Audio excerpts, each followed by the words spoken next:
Subscribe to our YouTube channel and press the bell icon to get the latest updates. Hi, welcome back to Elonomics.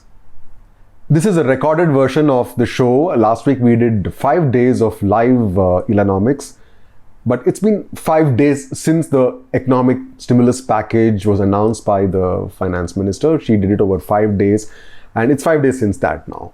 A lot of analysis has been written about it. There's been commentary, criticism, some support, and the finance minister herself has given several media interviews to explain what she has tried to do in those 5 days. The sum and substance of her comments have been sort of defensive on why she did what she did, and there has been criticism that she did not do enough. Professor Ela Patnaik will talk to us about this today because her column, which was published today, is also about the finance minister's defense. Ela, first question: is the criticism that Finance Minister Nirmala Sitharaman did not do enough justified? See, this is a very difficult situation. You'll be criticized for whatever you do. Okay, let us try to understand as outsiders what might be the reasons for why she did what she did, and then look at whether that criticism is valid or not. I think two main points. One, policy making is very difficult in the times of uncertainty.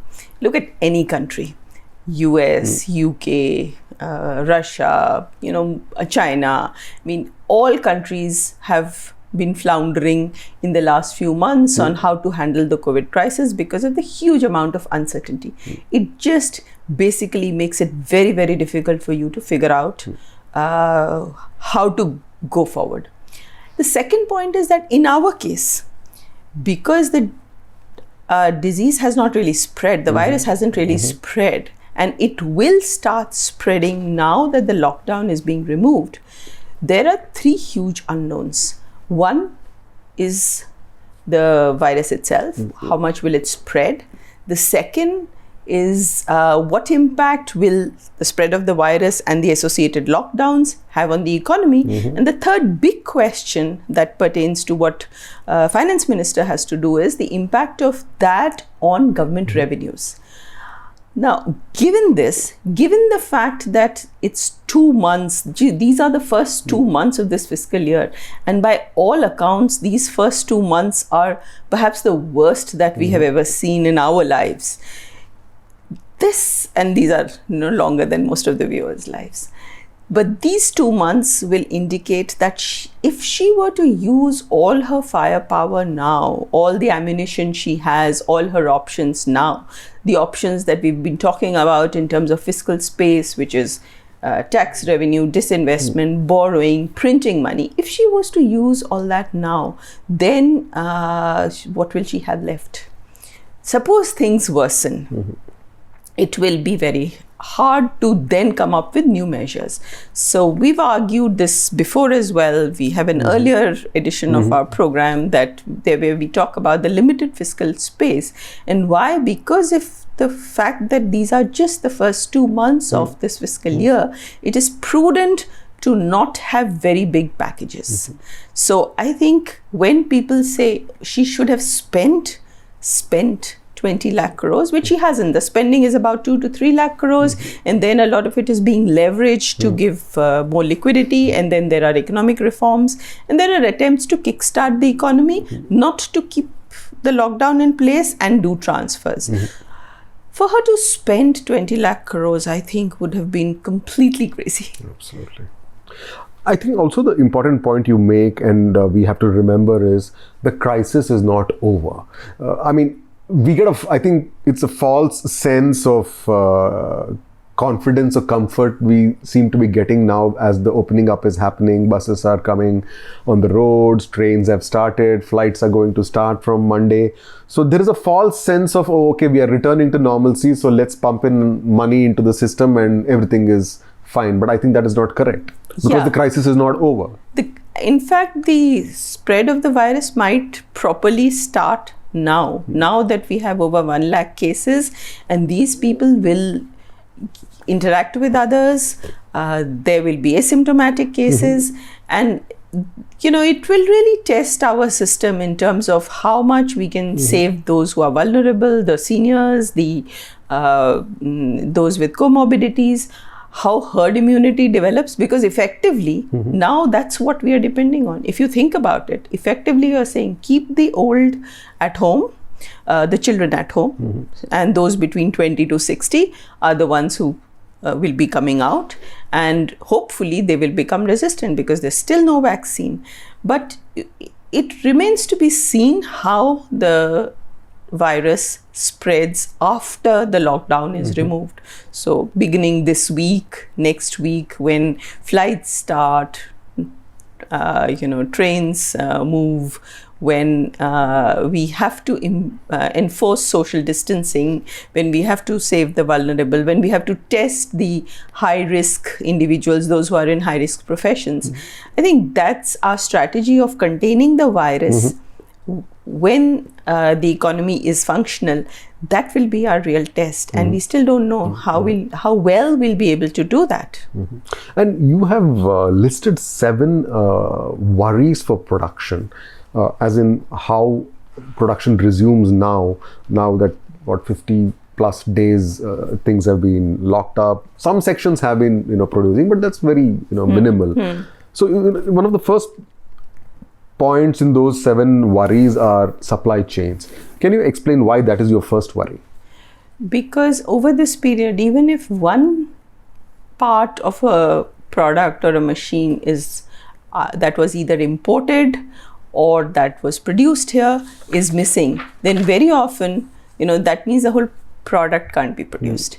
So if there is no packaging material, then you can't go ahead and sell a product. If there's no bottle, you can't produce ketchup. So there could be those products could be coming from China. Those products could be coming from factories that are in the red zone, which haven't yet opened, and that can break the whole supply chain and then break production. So that's a big concern.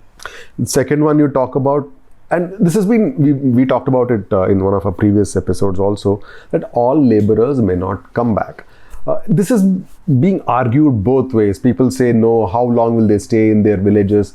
They will have to come back because there are no employment opportunities. And then there are others saying, people are so scared that the cities have let them down, that, they will prefer to stay back in the comfort of their, rural families. So that's a big unknown. That's what I'm saying. That basically anybody trying to do economic forecasting at this time and trying to say that this is what will happen. Trying to say whether production growth, GDP growth will increase by 1%, decline by 5%, stay the same, has actually a lot of unknowns. We've never had this situation before. We've never had a situation where labor has gone back home, where there's a lot of behavioral economics that should have gone to it, or just psychology, behavior of people who may or may not want to come back right away. And these are all unknowns today and make forecasting very, very difficult. In fact, that's a point I wanted to touch upon before I go to the third one, Ela,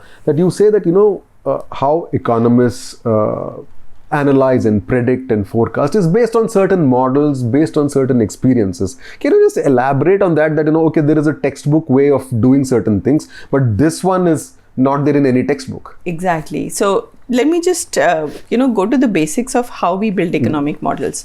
So we put together equations for different parts of the economy, sometimes different sectors, sometimes different behavior. So consumption, investment, government expenditure, exports. And then we say, okay, if prices move by so much, or interest rates move by so much, or if the government spends much more, or whatever our assumptions are, we put all those in, and then we solve all of those equations together, and we produce a forecast of what might happen. So there's a formula for everything. Yeah. What we use is the past. Whether it is some parameters that we put in, or whether it is data, elasticities, so I've been involved in economic forecasting at NCAER and then later in many other places. Including the government, where our job would be to look at the past and to see, okay, now under these conditions, how will growth do? How will GDP do? The unique thing about this particular crisis is that there's never been a global lockdown of this kind ever before that has disrupted both supply and demand. So anything you are trying to put into a model is more or less more of a guess than it normally is. I'm not saying that normally also we don't, we make assumptions. Economics is based on a lot of assumptions. But this time, those assumptions are much more than they have been in the past, which is why repeatedly you are seeing forecasts change and being revised. In these last 1.5 or 2 months, we've seen almost every agency revising its forecast. I mean, first, of course, there's the unknown that the situation is changing, and then more and more things that have never happened before are happening. So you put in assumptions and you try and figure out. So it's a very, very difficult time for economic forecasting. The third worry about production you mentioned is credit, and that credit will be a constraint. Let's look at the package that has been given for MSMEs. Now, there are about 64 million MSMEs in India. The package will give 3 lakh crores to 4.5 million MSMEs with 100% sovereign guarantee. So you can imagine that these will get credit, that this 3 lakh crores banks will actually give out. They may give them to good customers, they may give them to bad customers. I mean, that's a whole another issue. But will that leave about 60 million MSMEs without credit? And you often, these have taken supplier credits or working capital credits. So from the buyer or the seller who pays for raw materials or who pays for workers to be paid. And the question will be, will those suppliers or buyers have the money to be able to give them credit? There's a whole informal ecosystem of credit on which these millions of MSMEs have been able to sustain themselves. And I'm not saying that it won't happen, because of course it is in the interest of their, the bigger companies who are procuring from them to actually give them credit and get them functional. But it depends on whether they will have credit to be able to give or not. So that's again a big unknown, which makes it very difficult to say how will the liquidity situation pan out. The fourth and fifth I will try and combine. One is you talk about how travel could remain restricted and that would affect production. And the fifth one is consumption. So this is also part of consumption. Can we club the two together? Well, what I was trying to do was, in the travel part, I was trying to say which sectors might be affected. So hospitality, tourism, aviation, a lot of taxis and transport services that tourists have. So that is that there are certain sectors which may not even open up in the near future. So next couple of months, at least, those sectors might remain closed. And then I was moving on to consumption, investment, exports, the drivers of demand, the drivers of growth, that where will the demand come from? So consumption will be less than before because incomes are uncertain. Investment has already been slipping since 2012. So that may be, it may be very difficult to revive investment in this time because uncertainty is greater. And for export demand to grow, we need the world demand to pick up. So basically, if you have a demand side model of growth, then you try to see, okay, we look at consumption, investment, net exports. So you have exports, imports, and government expenditure. So you put all that together and then you try to solve the model to see, so how will GDP behave? And there will be lower GDP because all sources of demand, except government, are likely to be affected by the crisis. On the point of travel, I just want to share a sad story which came to our notice 2-3 days back. A very well-known 3-star hotel in my hometown of Mysore called the Southern Star just issued a notice 3 days back or 4 days back saying they're going to shut down. This was a landmark hotel in Mysore, and they said we have inquired with our network of travel agents and they don't see travel picking up in the near future. And Mysore is a huge tourist destination, and we don't see tourism picking up in the near future, and we are shutting down the hotel for good permanently for the same reason. So out of the blue, I mean, a landmark 3-star property which is about 35 years old just shut down. And there must have been many people employed there. Dependent on that. And hotels would have found it difficult to pay these people salaries, to pay all other expenses. So yes, many such sectors will find it very difficult to survive. Very tragic. And then Ela, you talk about exports contracting. That is a huge unknown, although we know how badly exports have been hit, and investment also being uncertain. Yeah, so as I said, exports depend on the rest of the world. In April, the figures for exports were down more than 63%. 60.3. 60.3%, yes. And May, again, things may not be good. As we move out of the lockdown, I think things will get better. But again, it really depends on how the world economy picks up, because our exports depend on global demand. So it's not just up to us, though the difference will be that the supply side will start easing up after the lockdown ends. So it may not be as bad as 60% declines, but it may still be lower than, we may not see high export growth. So I think the investment is the same story, the uncertainty and how do we revive it. Overall, my basic point is that if you're not going to get growth, you're not going to get revenues. And for a government, in the first 2 months, it makes sense. I think it's prudent. I think it's sensible. Very unpopular. People don't like to hear this. Finance ministers are unpopular. To say that I will not spend money, I will not print money and spend it is unpopular. Everybody cries out for more money. So it is unpopular. But I just think that at this time, with so many unknowns, not knowing how much tax revenue will come in, not knowing how bad the COVID situation will be, not knowing how bad growth will be, you need to hold your ammunition. You need to hold some ammunition and not just spend it all in the first 2 months and then later not have any instruments to use. So my sense of my reading of the package is that the finance minister and the government also must be realizing that things could go worse, and so we can't just do everything right now. We can't do everything right now. There is more time. Finance Minister Nirmala Sitharaman has also said that she can always come back and do more. And come to think of it, last point Ela made, who was the last popular finance minister? I will leave you with that question. If you would like to write back to us with answers, you can do that in our comment section.